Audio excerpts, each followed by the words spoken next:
Linear equation का जो world problem है क्लास 8th का, उसका ये एग्जाम्पल 11 है, ML अग्रवाल बुक है। सेकंड एक्सरसाइज है, two perpendicular sides of a right angle triangle, two perpendicular sides of a right angle triangle are in the ratio 3:4। तो सबसे पहले यहाँ बात की जा रही है राइट एंगल ट्राइंगल की। तो हम एक काम करेंगे, राइट एंगल ट्राइंगल बना लेंगे तुरंत, ठीक है। अगर नहीं बनाएंगे तो जल्दी से क्वेश्चन समझ में नहीं आएगा। तो ये दोनों साइड्स हमारी, अगर नाम देते इसका A B C, A B and B C are sides जो आपस में राइट एंगल बना रही हैं। Two perpendicular side, A B B C पर परपेंडिकुलर और बी सी ए बी पर, इनका जो रेशियो है वो 3:4 है। ये 3:4 में है। जब कभी रेशियो इन्वॉल्व हो जाए किसी क्वेश्चन में तो आप इसको 3K और 4K मान लेना। Let sides are 3K and 4K। जो रेशियो 3 उसके आगे लगा लो K, 4 के आगे K लगा लो। And its perimeter is 96। अब इसका पेरीमीटर क्या आ गया? 96। This is 3K, this is 4K, ठीक है। And the perimeter is 96। Find the 3 sides, हमें तीनों साइडें निकालनी है। यहाँ पे 3K ये 4K, हमें AC निकालना पड़ेगा। पेरीमीटर निकालने के लिए हमें क्या निकालना पड़ेगा? AC, ठीक है। पेरीमीटर होता क्या है? Sum of all sides, AB plus BC plus AC।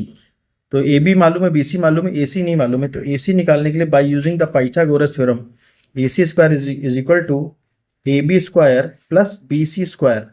AB की वैल्यू है 3K होल स्क्वायर, BC की वैल्यू है 4K whole square. It will become 9K square, it will become 16K square. This whole will become 25K square. 25K square. Done. Now this is AC square. ठीक है, square हटाएंगे तो इधर root लग जाएगा, square हटा के इधर रूट लगा लेते हैं। 25 का अंडर रूट कितना होता है? 5 होता है। K स्क्वायर का अंडर रूट K होता है। तो AC की वैल्यू आ गई, this is 5K। Okay, now perimeter क्या होता है? Perimeter is equal to 3K plus 4K plus 5K is equal to 96 given 3K plus 4K plus 5K 12K is equal to 96, K is equal to 96 upon 12, K is equal to 8। K की value 8 आ गई। हमें 3 sides निकालनी थी, ठीक है। तो पहली side क्या है? AB है। फर्स्ट साइड क्या हमारी? AB is equal to what? 3K, K की value 8, that means 24, comma BC कितना है? 4K, 4 into 8 32। AC कितना है? 5K, K मीन्स 8, 5 8 जा 40। तो 40, 32 एंड 24 आर द साइड्स। उसी का एग्जाम्पल 12 है। इसमें ये डाउन स्ट्रीम और अप स्ट्रीम का केस है। A steamer goes down stream from one port to another in 9 hour. ठीक, स्टीमर है, एक पोर्ट से दूसरे पोर्ट पे जा रहा है इन 9 आवर। पोर्ट ए से पोर्ट बी में ये गया ऐसे। And covers the same distance up stream. ये डाउन स्ट्रीम है, तो पहले डाउन स्ट्रीम और अप स्ट्रीम समझ में आना चाहिए, तब तो क्वेश्चन आपको समझ पाएंगे। What is the down stream and up stream? सबसे पहले समझिए स्टिल क्या होता है। स्टिल वाटर, जैसे जहाँ का पानी, जैसे आपने देखा है कोई पॉन्ड, ठीक, पॉन्ड का पानी सीधा रहता है, वो मूव नहीं करता है, वो चलता नहीं है, ठीक, क्लियर। उसमें कोई फ्लो नहीं होता है कि इसका पानी इधर सीधा जा रहा है, ऐसा नहीं होता है, ठीक है। तो पॉन्ड का जो वाटर होता है वो स्टिल होता है। या लेक, कोई लेक हो, वो भी है। लेकिन जो रिवर होता है, रिवर, कोई नदी, ये माउंटेन है, तो माउंटेन से रिवर निकलती है, तो इसका एक फ्लो है, डायरेक्शन है, ठीक, ठीक है। ये अप साइड से डाउन साइड जा रही है, सही। तो रिवर का डायरेक्शन हो गया। अब यहाँ पे इसमें आपकी एक बोट है, आपकी इसमें एक बोट है, दिस इज बोट। बोट अगर रिवर की डायरेक्शन में जा रही है तो उसे बोलेंगे डाउन स्ट्रीम। क्या बोलेंगे? Down stream. तो डाउन स्ट्रीम समझ में आ गया कि बोट की स्पीड और रिवर की स्पीड एक ही डायरेक्शन में, in the same direction, that is down stream speed, या डाउन स्ट्रीम है वो। तो स्टीमर गोज डाउन स्ट्रीम, मतलब ये इधर ही जा रहा है जिधर रिवर बह रही है। Flow of the river and the direction of the boat और स्टीमर इज सेम। इस केस में ये इसको 9 आर लगते हैं। मान लेते हैं वो यहाँ है पॉइंट ए और यहाँ पे पॉइंट बी, डाउन हो गया ना, तो यहाँ से यहाँ तक जाने में से 9 आर लगते हैं। समझाने के पॉइंट ऑफ व्यू से सिर्फ डायग्राम बनाया, बाकी कोई मतलब नहीं। ठीक है। दूसरा, and covers the same distance up stream, मतलब अब वही डिस्टेंस है। ठीक, ये अप स्ट्रीम हो गई, मतलब ये ऊपर जाएगी, चाहे यहां से मान लो इस पॉइंट से इधर जा रही है, ठीक, चाहे इससे और ऊपर कहीं भी। Upstream in 10 hour, upstream में 10 आर लगते हैं इसको आने में। ठीक, if the speed of the stream, stream का मतलब रिवर, स्ट्रीम का मतलब रिवर या फ्लो ऑफ द वाटर, ठीक है, उसकी स्पीड है 3 किलोमीटर पर आवर, यानी जो ये जो रिवर है उसका जो स्पीड है वो 3 किलोमीटर पर आवर है। ठीक, find the speed of the streamer in still water, यानी जब उसकी नॉर्मल स्पीड होगी। अब होता क्या है, and the distance between the ports, A और बी के बीच की डिस्टेंस निकालें। ठीक, इसकी स्पीड निकालनी है इन स्टिल वाटर। ऐसे तो मालूम है स्पीड है, कुछ ना कुछ होगी। अब समझिए ध्यान से, डाउन स्ट्रीम स्पीड क्या होता है, इसमें होता है कि डाउन स्ट्रीम में स्पीड ऑफ बोट, मैं बोट लिख देता हूं, आप स्ट्रीमर लिखिएगा कॉपी में, ठीक है। डाउन स्ट्रीम स्पीड क्या होगी, इसमें स्पीड ऑफ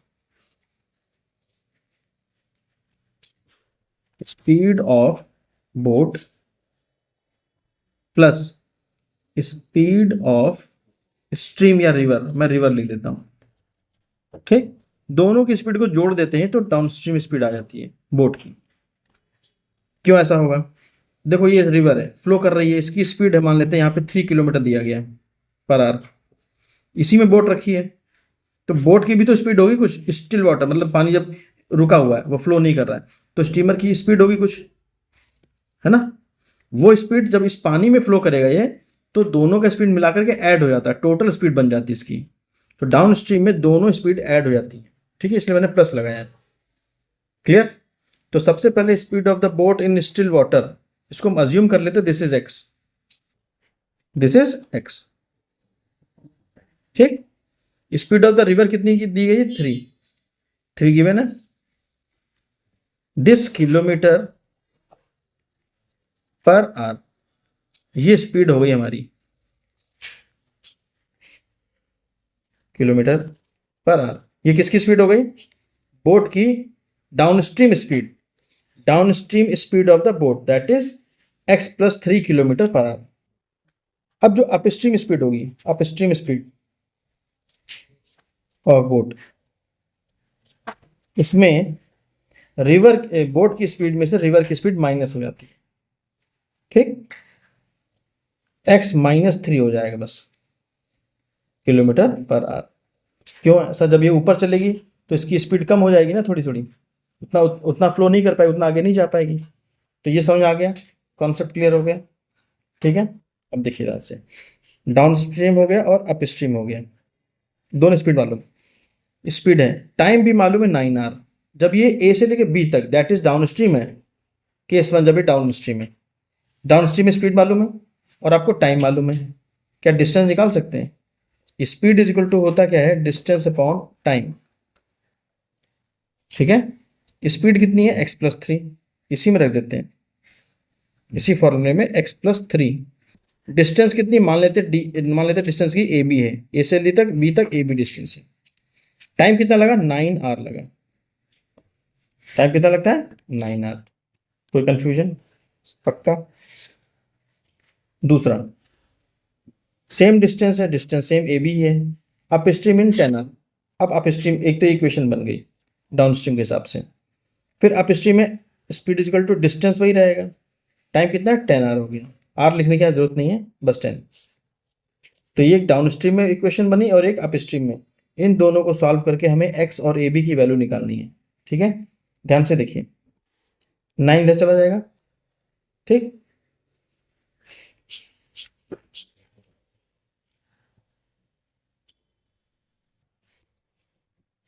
9 से इंटू करेंगे, 9x प्लस 9 3 जा 27 is equal to A B. सही है। इस ए बी की वैल्यू को यहाँ पुटअप कर सकते हैं, पहले इसको भी थोड़ा सिंप्लीफाई कर लें।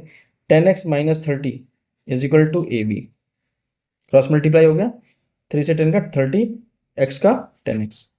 ठीक, ए बी की वैल्यू ए बी भी सेम है, तो दोनों इक्वेशन को इक्वेट कर देते हैं यहाँ पे। अगले स्टेप पे करेंगे कॉपी में। 9x plus 27 is equal to 10x minus 30। 9x से उधर ले जाएंगे, 30 उधर ले आओ, 30 प्लस का हो गया 27, 10x माइनस 9x कितना हो जाएगा, ये उधर जाएगा माइनस हो जाएगा, 10x माइनस 9x, 10x में से 9x माइनस होगा, x बचेगा, 30 प्लस 27 57, तो x आ गया 57। x था क्या, speed of the steamer in the still water, तो ये क्या आएगा 57 किलोमीटर पर आवर। क्या आ गया, x आ गया। x अगर मालूम चल गया तो पहली वाली इक्वेशन रख देंगे तो ये भी निकल आएगा। इसको 1 नाम देते हैं, इसको 2 नाम देते हैं, ठीक है, सही है। फ्रॉम 1 x की वैल्यू यहाँ कहीं पुटअप कर देते हैं, इक्वेशन सॉल्व करना तो आता ही होगा। 9 into x that means 57 plus 27 is equal to A B. ठीक है, इसको सॉल्व कर लेंगे, इसको सॉल्व कर लेंगे पूरा 540 किलोमीटर आ जाएगा। क्लियर। नेक्स्ट क्वेश्चन देखते हैं। A man covers a distance of 24 kilometer in 3 whole 1/2 hour, 1/2 hours partly on foot। मतलब ये जो डिस्टेंस है 24 किलोमीटर की, देखो ध्यान से, मान लेते हैं ए से लेके बी तक है 24 किलोमीटर, ये 3 होल 1/2 आवर, ठीक, आर्ट है ना, इतने में कवर कर लेता है। Partly on foot at a speed of 4.5 kilometre. On foot का मतलब पैदल, है ना, यहां तक ये चलता है, सपोज एट सी पॉइंट तक ये पैदल चलता है। इसकी स्पीड इस बीच में कितनी, 4.5 किलोमीटर पर आवर, इस स्पीड से चल रहा है। एंड पार्टली ऑन बाइसिकल, यहां से मान लेते हैं यहां तक बाइसिकल से चल रहा है, उसकी स्पीड है 10 kilometre per hour. Find the distance covered on foot, AC distance हमें निकालनी है, और ये डिस्टेंस टोटल कितनी थी 24 किलोमीटर, और इसको कवर करने में टाइम कितना लगा, 3 होल 1/2 आवर टोटल। कोई कंफ्यूजन, ये ऑन फुट है, ऑन फुट, सही। स्पीड मालूम है आपको, डिस्टेंस नहीं मालूम, मालूम है डिस्टेंस नहीं, डिस्टेंस को हम मान लेते हैं एसी है, या इसको एक्स और वाई मान सकते हैं, मान लें ये एक्स है डिस्टेंस, और ये डिस्टेंस होगी 24 पूरी थी, तो ये होगी 24 माइनस एक्स, और ये थी एक्स। ठीक, अब एसी में, सिर्फ एसी में, या एक काम करते हैं पहले पूरे में लगा लेते हैं। ये डिस्टेंस मालूम है, टाइम मालूम है, स्पीड नहीं पता, स्पीड का कोई भी रोल भी नहीं है, पहले देखते हैं। ये आपको मालूम है डिस्टेंस, सॉरी ये स्पीड है, फॉर्मूला लगाएंगे, speed is equal to distance upon time. Speed कितनी है 4.5, डिस्टेंस कितनी है एक्स, टाइम कितना लगा, टाइम नहीं पता कितना लगा, टाइम को यहाँ पे मान लेते हैं t1 है, इतनी डिस्टेंस को कवर करने के लिए t1 टाइम लगा, और c से लेके b तक डिस्टेंस को कवर करने में कितना टाइम लगेगा, 3 होल 1/2 माइनस t1, है ना, क्लियर। तो speed equal distance upon time था t1, क्रॉस मल्टीप्लाई कर देंगे, x is equal to 4.5 into t1, equation 1। अब दूसरा सिनारियो इसके लिए, है ना, सीबी के लिए, speed is equal to distance upon time, same उसी फॉर्मूले से, speed 10, distance 24 minus x, speed distance time, time कितना लगा 3 होल 1/2 माइनस टोटल टाइम लगता है इस टाइम में, है ना, माइनस t1। ठीक है, कोई कंफ्यूजन। हमें इक्वेशन नंबर 1 एंड 2 को सॉल्व करके x और t1 की वैल्यू निकालनी है, x एंड T1 की वैल्यू निकालनी है। क्वेश्चन क्लियर हो गया? हमें सिर्फ x और ये 1 और 2 से मतलब रह गया, 1 और 2 से। x की वैल्यू यहाँ पे हमें निकालना एक्चुअली क्या था पहले क्वेश्चन, फाइंड द डिस्टेंस, यानी x निकालना था। तो यहाँ से T1 की वैल्यू निकालते हैं, इस इक्वेशन से हम T1 निकालते हैं। T1 इज इक्वल टू हो जाएगा x अपॉन 4.5। आ गया? ये T1 की वैल्यू यहाँ पुटअप कर देंगे सेकंड में, ठीक। लेकिन उससे पहले इसको क्रॉस मल्टीप्लाई कर दो, 10 इंटू ये हो गया 3 to the 6, 7/2, 7/2 minus T1 is equal to 24 minus x. यहाँ तक सही है? अब इस T1 की जगह ये वैल्यू पुटअप कर देंगे।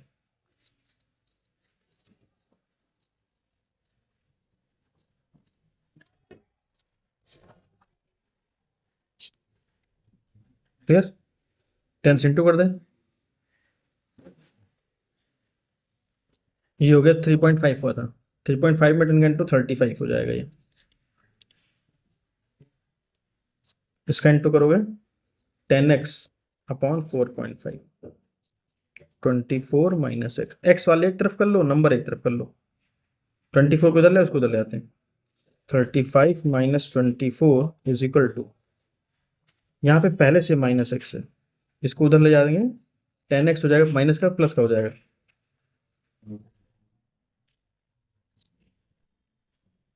एक्स वाले इधर हो गए हैं, ठीक है।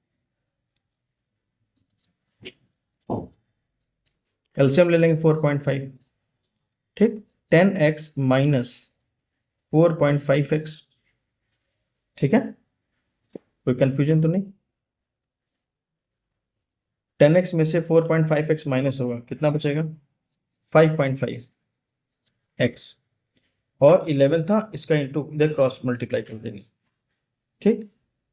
4.5 इंटू 11 हो जाएगा। कोई कंफ्यूजन तो नहीं? इस 5.5 को डिवाइड कर देंगे इधर, 4.5 into 11 upon 5.5 is equal to x. दोनों से पॉइंट हटा सकते हैं, 11 5 सा 55, 5 9 सा 45, तो x की वैल्यू आती है 9। x था क्या हमारा? डिस्टेंस था, तो ये किलोमीटर में होगा, 9 किलोमीटर। अब आंसर चेक करिए आप,